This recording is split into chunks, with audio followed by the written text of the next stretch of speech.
Hello. This is not going to be a usual debunking one. There's something else I wanted to touch on. So what I'm going to talk about today is might be a touch on the controversial side. Is not specifically limited to, but talking partly about the recent allegations made against Russell Brand, and the backlash of everything that's happened since then. When it comes to celebrities supposedly, allegedly perpetrating these deeds, obviously, it's literally front page news. More so when you're someone as flamboyant and as large a personality as Russell Brand is. My personal opinion of Russell Brand is I have never liked the bloke. There's certain people with acerbic personalities or overly flamboyant personalities. I find them irritating. They're irritating in place of a personality, and some people find that endearing. Many years ago, there's an actor or soap opera actor in the UK called Michael Laville. Now he played Kevin Webster in the British soap opera Coronation Street. He was accused of the same kind of deal. So, now, immediately, as very much in the case as what has happened here, immediately front page news. And when something is front page news, as we know, both sides of the spectrum, it will be alleged one way or another that one, he certainly did it, or two, he definitely didn't do it. Every single woman who makes a allegation against a man is making it up. So every time something like this comes up, you will see these polarising opinions about the case when largely the people making the opinions are not in full possession of the facts. They are going on their gut instinct. I have a gut instinct about the allegations against Russell Brand, but it's not for me to state them publicly. But again, this is all in the public knowledge. The validity behind the claims and counterclaims are yet to be decided in a fully legal court of law. But unfortunately, because of the tabloid interest in this case, of which there is plenty, there's going to be lots of accusations thrown about one side to the other. On the tiny backshoot of this, we also have the recent comments made by Lawrence Fox on GB News, and the subsequent firing of him, and I think his name is Dan Wootton, who was the host, while denigrating a female journalist or something along those lines. I don't know the full possession of the names or what have you, but he basically said that, casting aside what had been said or claimed, he just said she's not the kind of woman you'd want to climb in bed with. That's such a stupid cave mess, Neanderthalistic thing to say. It really is ad hominem to the extreme, where the validity of somebody's claims or character is dependent on how much you want to have sex with her. This is 2023. It's not the Dark Ages. It's not 1950, where you could slap a secretary on the arse and say, "Get us a cup of tea, toots."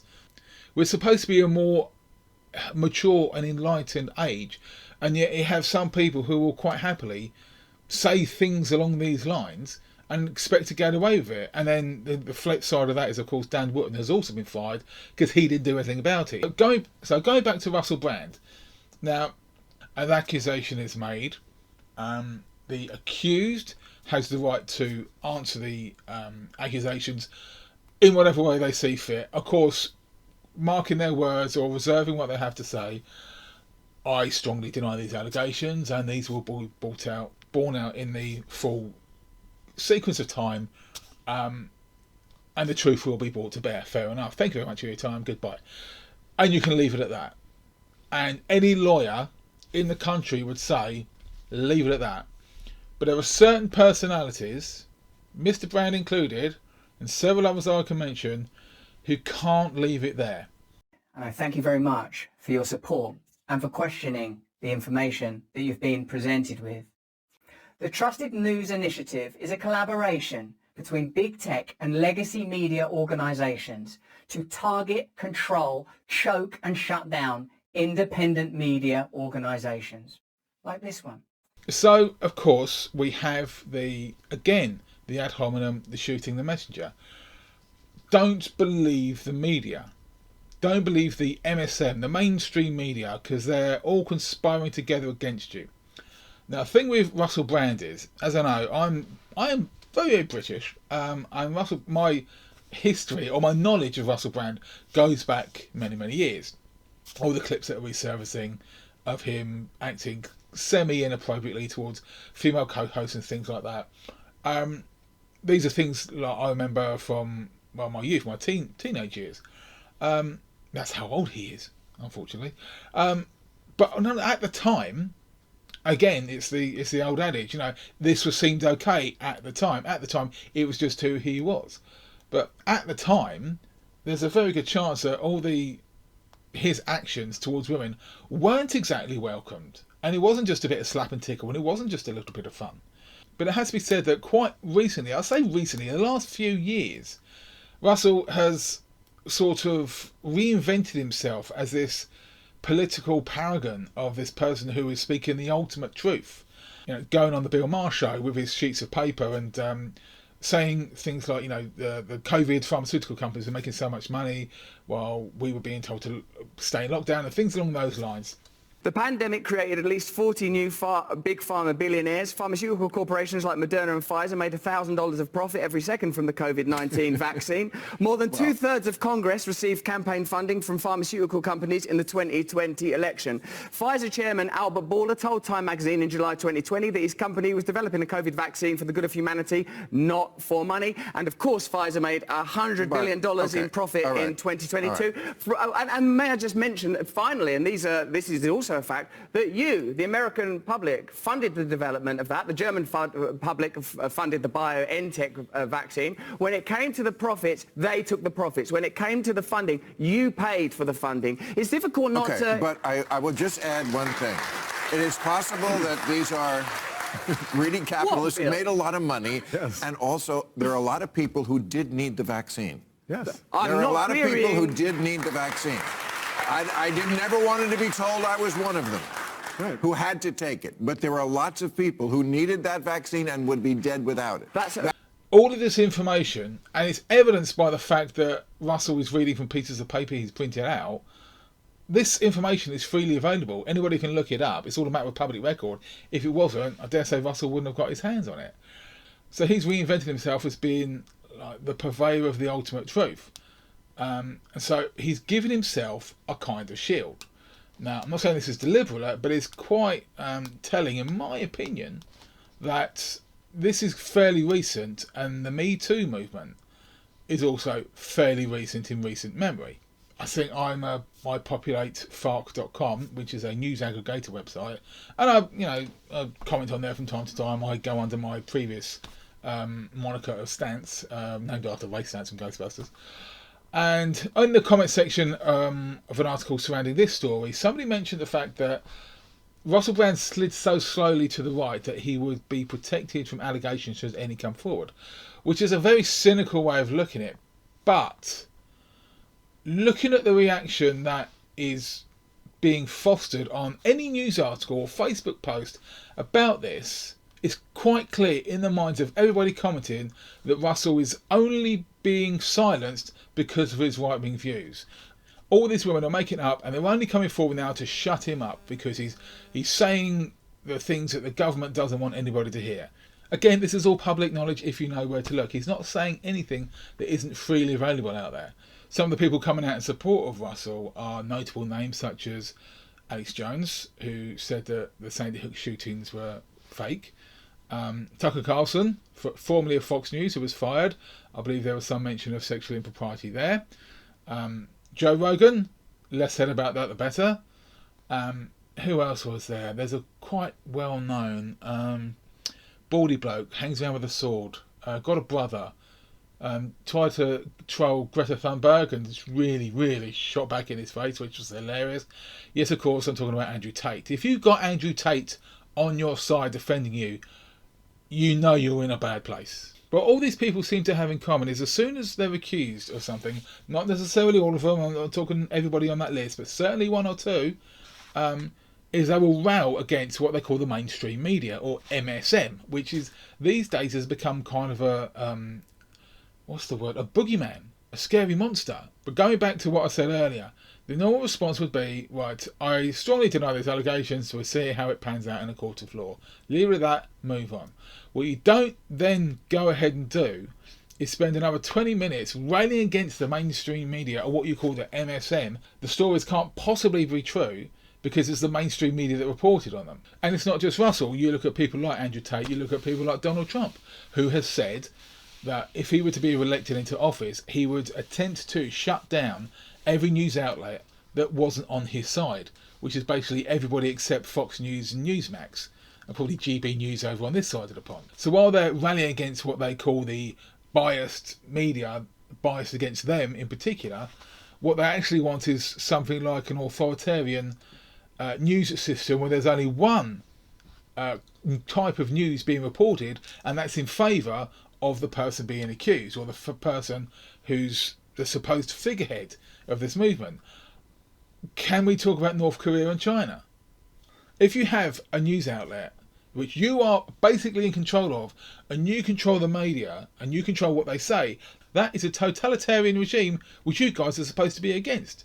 And it's what the mainstream media are pretty much against as well. Now, there's a website I use quite often. If I want to check on the validity of the reputation or bias of a news website, news outlet, and in particular, it's Media Fact-Based Bias Check. It's a bit of a mouthful. Let me double check that URL because I'm really hoping I've got it wrong. Don't stop my microphone recording, thank you. MediaBiasFactCheck.com. Now, this is an independent website funded completely by donations. They're completely open about where their money comes from. Very much like Snopes.com. I know they've had their issues in the past, but it's one of those things that if you run one of these websites like Snopes, which is probably the most famous fact-checking website in existence, has been around for years, ever since I started on the internet, around the year 2000. So if there's any news stories that might have a little bit of fantasticism or doesn't sound quite right, they will look into it independently, find out sources, use other sources to cross-reference, and then they'll make a rating and say, if this news outlet is being completely honest or not. The vast majority of the news outlets who don't fall into the category of what people who support Trump or Russell Brand or Andrew Tate would fall into the category generally tend to be extreme right-wing or right-wing news outlets. We're looking at GB News, we're talking about Newsmax, we're talking about especially Fox News. Fox News itself is probably the worst culprit for being one of the most one-sided and biased news outlets on the planet, aside from those totalitarian regimes that I was talking about earlier. But for their supporters, they're the most equal, level-headed, most honest, trustworthy news sources out there, when anybody with an ounce of sense can see that they are absolutely anything but. Fox News, nearly extreme, in between right-wing and extreme right-wing, mixed. MBFC credibility rating, low credibility. And, they don't just say these things off the cuff. They have facts to back them up. And I will show you how level-headed and accurate they are, or how reasonable they are. They don't just go for one side of the spectrum. So, quickly carry on with, so we've got Fox News. They also reported that Fox News settled a defamation lawsuit for $787 million, where they were accused of promoting false claims and conspiracy theories against Dominion voting systems during the 2020 elections. Fox News said, "We are pleased to have reached a settlement of our dispute with Dominion voting systems. We acknowledge a court rulings finding certain claims about Dominion to be false. This settlement reflects Fox's continued commitment to the highest journalistic standards. We are hopeful that our decision to resolve this dispute with Dominion amicably until the acrimony of a definitive trial, allowing the country to move forward from this issue." So basically, they didn't want it to go to trial because they knew they would be raked over the coals. And I'm pretty sure the guy who was typing that, his nose was getting longer with every sentence. Another one we can go on. Now, over in the UK, we do have our own right-wing sources. The Daily Mail is probably the worst one over here. Known as the Daily Fail in the UK. But again, another one of these news outlets that is absolutely 100% trusted by the faithful who follow them. Because they are pro-Brexit, anti-immigration, pro-Trump usually, pro-conservative. So if you share the Daily Mail, I do apologise, extreme right-wing. MBFC credibility rating, low credibility. Right propaganda, conspiracy, some fake news. Numerous failed fact checks. Bias rating right. Factual reporting low. I do like that one. Now, the majority of the newspapers in the UK tend to be right-wing. It's just the way it's gone. Majority of them obviously owned by Fox. A long way down the line. Rupert Murdoch has just retired. Let's see how well that goes for it. But there's another newspaper in here which doesn't follow the trend in the UK, and that is the Daily Mirror. Now, the Daily Mirror, left of centre, so it's the other side of the spectrum. Medium credibility on their credibility, factual reporting mixed, but if you scroll down the page, there's a load of false reporting. So they pick everybody up just to show the independence of their reporting or their fact checking. They show both sides. Even the left wing media gets checked as well, and if they're wrong, they're brought up on it. When somebody is accused of the kind of thing that Russell Brand has been accused of, or indeed like someone Andrew Tate or anybody in the public eye, say you're innocent, say you'll fight it in court, have your day in court, the truth will come out. If you're innocent, that will be discovered. If you're guilty, personal opinion notwithstanding, you'll be brought to justice. Wait for your day in court. So what you shouldn't do, and what every lawyer in the country would probably advise you not to do, is to go on the social media platform or video hosting social media platform of your choice that doesn't have any regulation whatsoever, looking at some of the content on there, and loudly and passionately proclaiming that not only are the allegations against you completely untrue, but every single news media outlet that reported the news story about you is not to be trusted. They're all part of a global conspiracy or a global cabal to sway the truth in favour of the Illuminati or one world government or any other of these cockamamie conspiracy theories you can name. Because when it comes down to it, I consider myself a level-headed guy. I don't really swing politically extreme one way or the other. My political ideals could be listed as liberal more than anything else. I'm definitely not going to vote Conservative, really don't want to vote Labour. I'm right down the middle, so Liberal Democrats it is. Please don't hold that against me, it's just the way I stand. Because in the eyes of people such as myself, who is willing to play devil's advocate straight down the line, look at both sides of the equation and make my own decisions based on all of the evidence presented, even if it is kind of skewed one way or the other, the very fact that, well, moderately touching on the accusations against you, you then expend all of your energies attacking the media who's just presenting the news, of which now you are part of, just makes you look very, very desperate.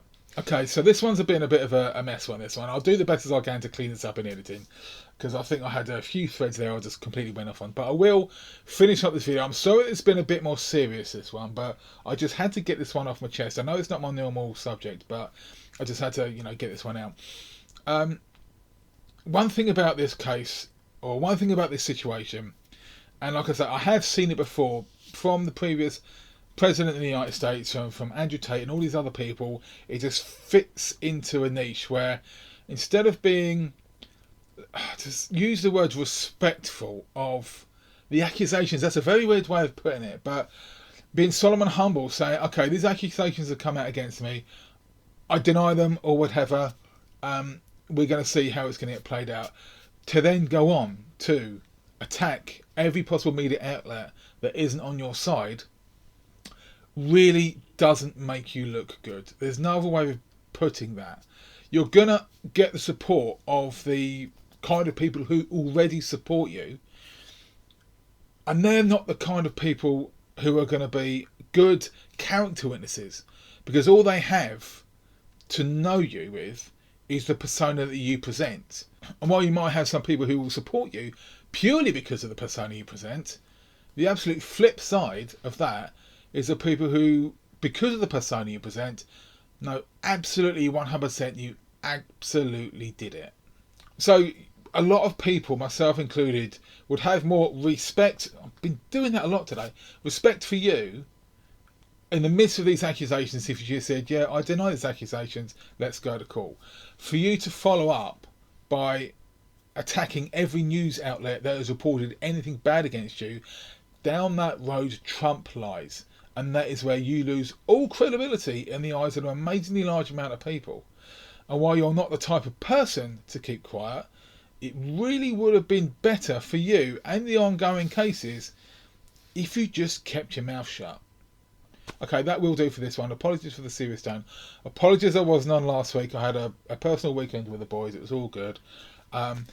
The frequency with which I'm going to be doing videos from now on may be very sporadic. I may not have the opportunity to record as often as I have been able to, which is usually every weekend. But let's see what happens. Let's see where the fates take us. So thank you very much for watching. Again, apologies are so serious. It's just something I had to get off my chest. This is going to take 2 hours to edit, so it'll probably go out on Sunday, which actually is when most of my audience turns up. So probably 6, 7 o'clock. GMT, we'll see how it goes. Thank you very much for watching. Thank you if you got this far. Please like and subscribe. I probably won't do much more like this. This is probably genuinely a one-off. But like I say, it's just something I had to get off my chest. The truth will set you free, so to speak. Thank you very much for watching, and good night.